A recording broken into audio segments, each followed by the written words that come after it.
Hello everyone and good afternoon. Welcome to today's webinar topic, how to prevent cross-contamination in clean production areas.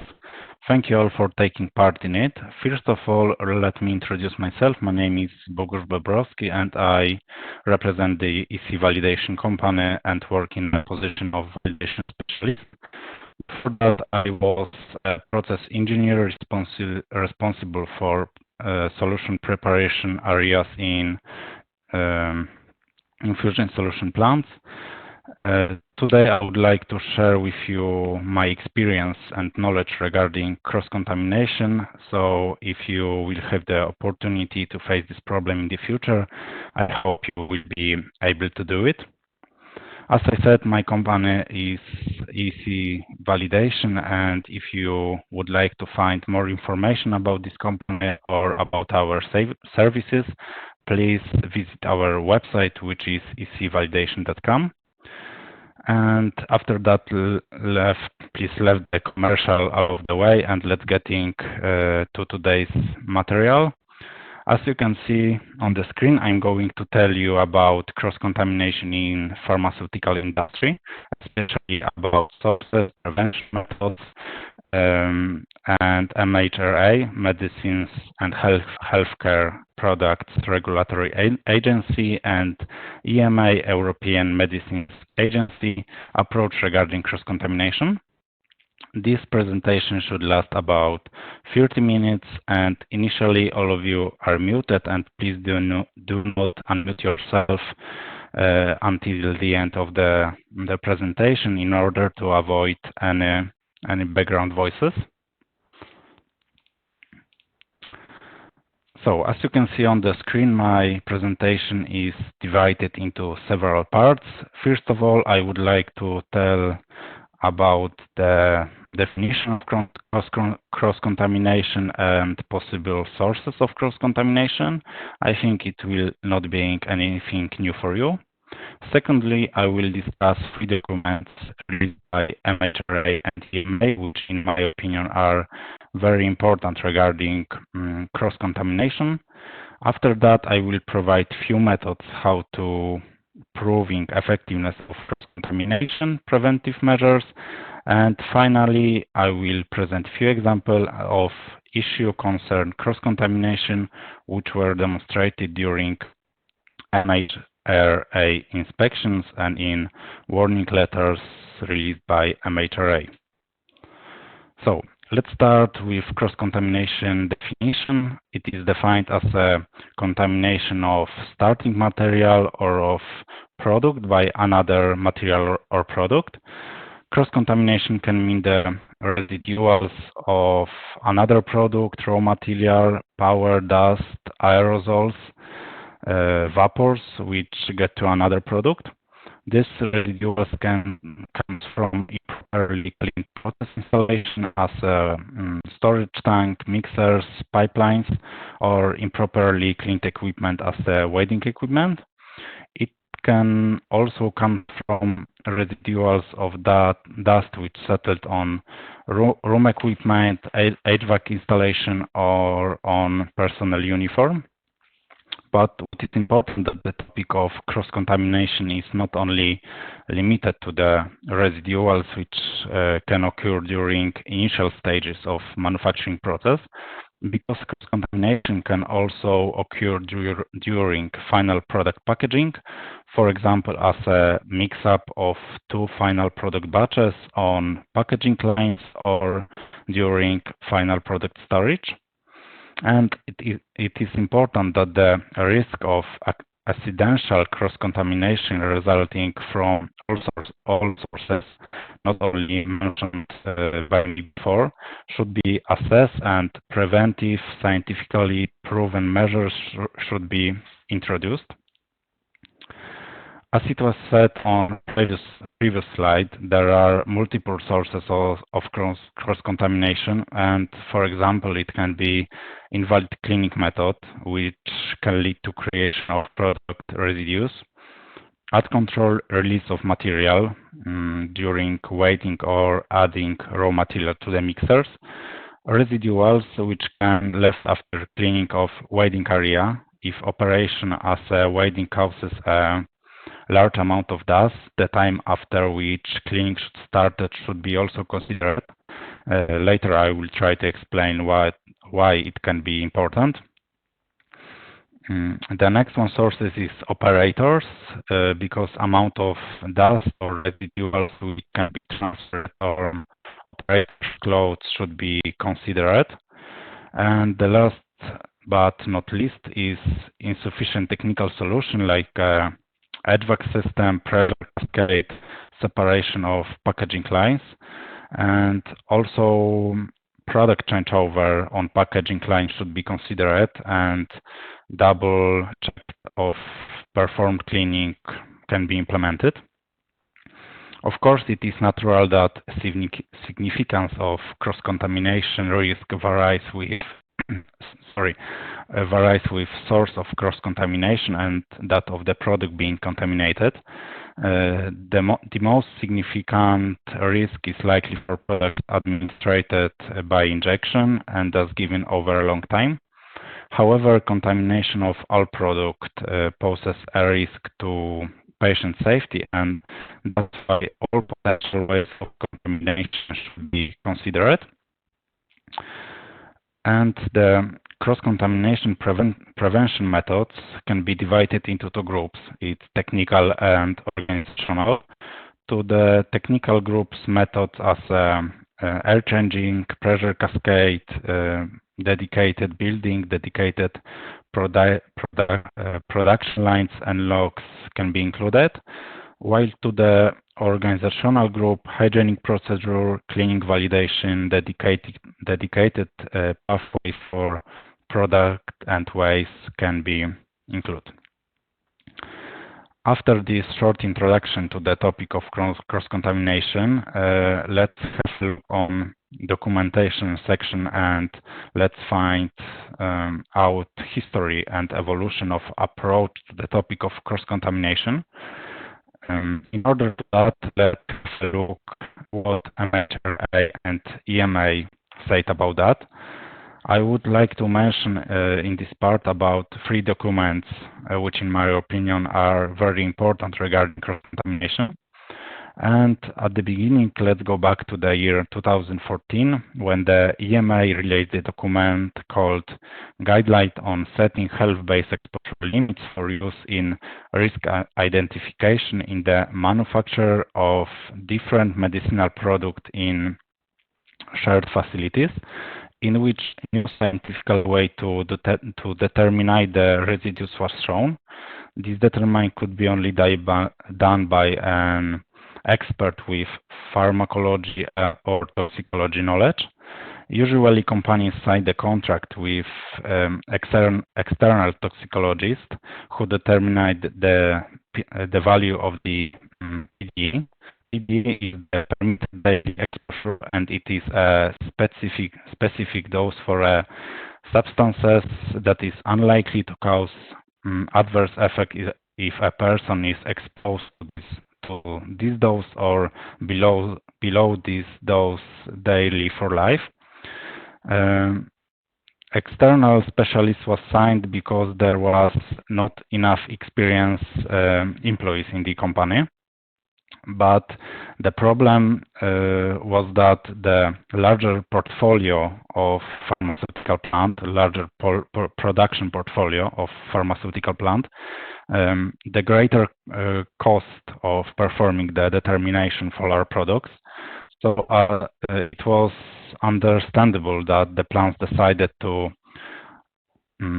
optimization amount of API for which toxicological reports have been ordered.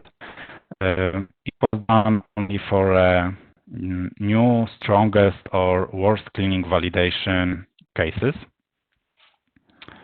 The second document was released on April 2018 by EMA, and it was final version of questions and answer or implementation of risk-based prevention of cross-contamination in production, and guideline on setting health-based exposure limits for use in risk identification in the manufacture of different medicinal products in shared facilities. It was a discussion of the document mentioned before. What was the most important information from this document is that HBL, health-based exposure limits, should be determined for each API, and that the toxicological or pharmacological data on which the API calculation relies requires periodical reassessment throughout a product life cycle. This data should be used in cross-contamination prevention, and the manufacturer must scientifically prove that use prevention measures are so efficient in cross-contamination prevention and the amount of one product in another do not exceed the value of HBL. What's more, a manufacturer cannot just segregate common products from other product types as a means of dealing with the risk to patient safety. Although this may prevent contamination of other product classes, it does not address the possibility for cross-contamination within product class. And the last one document, but of course not least, which I would like to discuss today, is Cross-Contamination Control and Health-Based Exposure Limits Question and Answer. It was released by MHRA on October 2018, and it was emphasized that inspector controlling pharmaceutical plant noticed that the risk analysis often only inventory preventive measures which are already in use, but they lack observation of staff practice. It has been clearly stated that having the current and applicable procedure is not evidence of risk reduction to acceptable. Too often, inspectors see failure modes and effects analysis style risk assessment use that seems to simply justify current controls without any confirming this is the case of observation of practice. The approach taken all too frequently simply concludes that controls are adequately because the procedure is in place. This does not in any way reflect with the basic requirement of quality risk assessment in European Union GMP, that the evaluation of the risk to quality based on scientific knowledge, experience with the process, and ultimately links to the protection of the patient. What's more, in this document, the basic expectation of inspector were also presented, and they are that the HBL should be used because it gives a quantitative value of the safe exposure limit. Any assumptions about current controls that may be in place should not be initially made. Current controls should be practically checked to ensure that they are relevant and appropriate. All potential opportunities of cross-contamination should be listed by multidisciplinary team, and the representative of production, engineering, quality control, quality assurance should be member of that team. And this team will need to refer into buildings and equipment drawings and include observation at production in progress. What's more, you should ensure that you look to appropriate level of details commensurate with the worst case HBL. Identified actions required to ensure controls are adequate in line with the permitted exposure.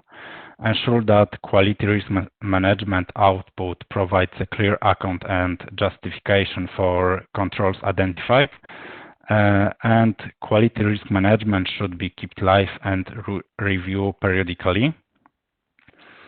Although airborne contamination and other routes of contamination can occur, of course, the largest risk is seen to be from contamination of product contact and adjacent surface through failure to clean equipment adequately. Typically, failures are not identified. All parts of equipment that need to be dismounted or do not consider manual cleaning as part of the validation process. It is expected that there is analytical assessment at product changeover, and it is important that HBL are not just for setting cleaning limits. They need to be an integral base of risk management control of cross-contamination.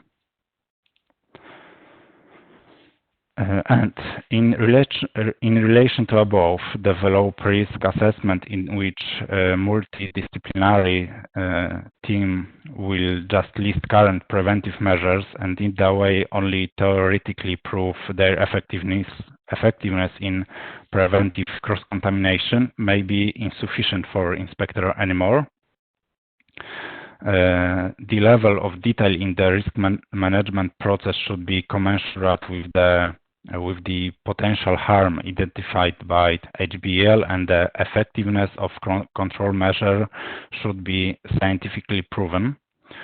It is nothing new because part of such technical and organizational activities are already implemented in sterile production areas and during working with highly toxic substances.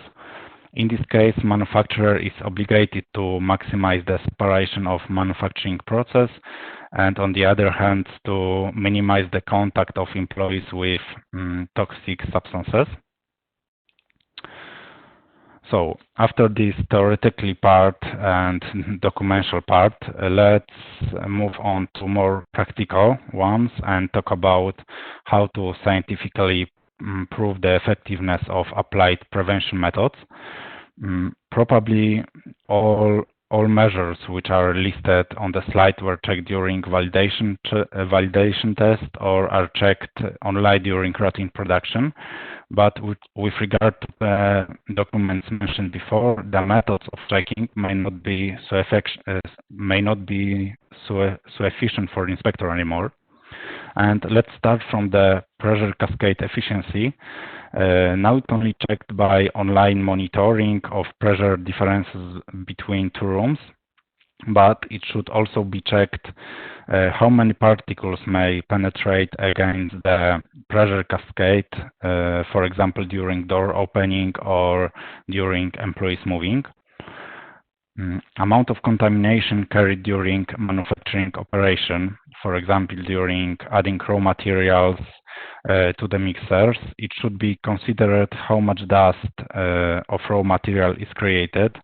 Thus, HVAC system is able to blow up this dust. Thus, procedures provide all necessary information how to minimize the creation of the dust. What amount of contamination can be transferred through the validation dust to clean production areas because of leakages or filter leaks or wrong filter location in HVAC system? It should be remembered that filters in clean production areas should be located directly before clean rooms. And the last one, what amount of dust can be created during manufacturing process, for example, during welding process. What's more, it is also important to know how much time does it take for all particles to fall down on the floor or on the equipment, and when we will be able to start room cleaning. Because if we start too soon, still a lot of particles will be suspended in the air, and our cleaning cannot be effective. Of course, it's very important in case of highly volatile powders.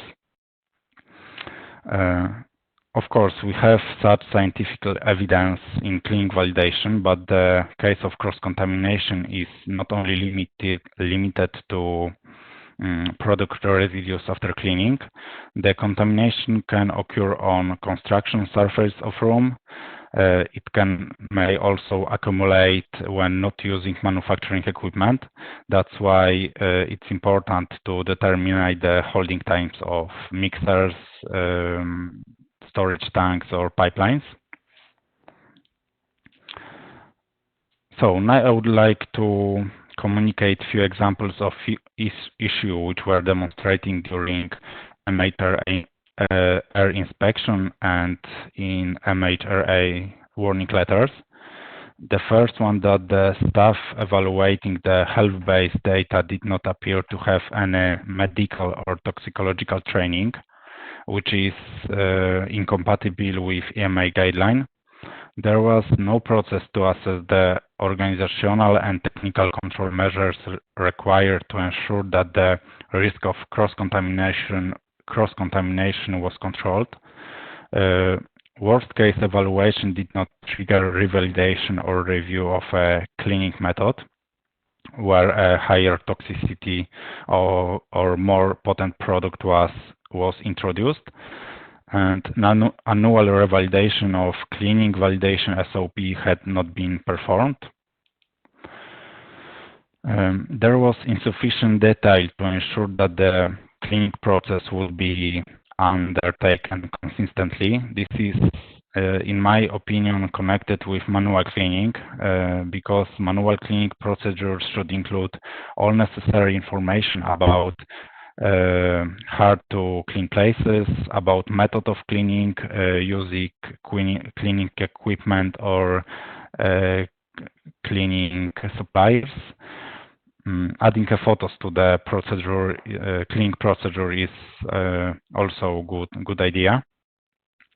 Tool has not been cleaned before being stored, and it was not possible to determine when the equipment was last used. It's important that the tools should be stored in status. No tools were deployed to assess whether equipment such as tote bins were visibly clean. Dirty containers were transferred to the washroom post-stored clean containers. The company had not adequately assessed and confirmed the suitability of organizational and technical control measures for the hazards of products manufacturing in the general product areas. Although the company had established a high potency area, they had not adequately confirmed the suitability of organizational and technical control measures to prevent cross-contamination in that area. The risk assessment conducted regarding the cross-contamination did not challenge the controls which were in place at the time the risk analysis was generated and referenced in the document, but rather assumed they were effective. And these three issues mentioned above on this slide are exactly connected with the case, with the key of today's webinar, that effectiveness of all cross-contamination preventive methods should be scientifically proven. And the last one issue presented by MHRA is that the risk assessment approach did not consider failure modes, which in each of the system area assessed. Of course, there are just a few example issues which were demonstrated during MHRA inspection, and you can find much more issues specified by MHRA in documentation which were released by them. It may allow you a better understanding of the inspector approach regarding cross-contamination. And to sum it up, the prevention of cross-contamination in pharmaceutical industry will be a growing challenge because of the need to confirm its efficiency. This will involve greater organizational time and financial resource, but will lead to an increase in patient safety as well as employee safety by reducing exposure to hazardous substances. So thank you all for your attention and taking part in today's webinar. One more time, I encourage you to visit our website in order to find more information about our company and about our services. Our website is easyvalidation.com. You can also contact with us at validation@easyvalidation.com. So once more, thank you for your attention and have a good day.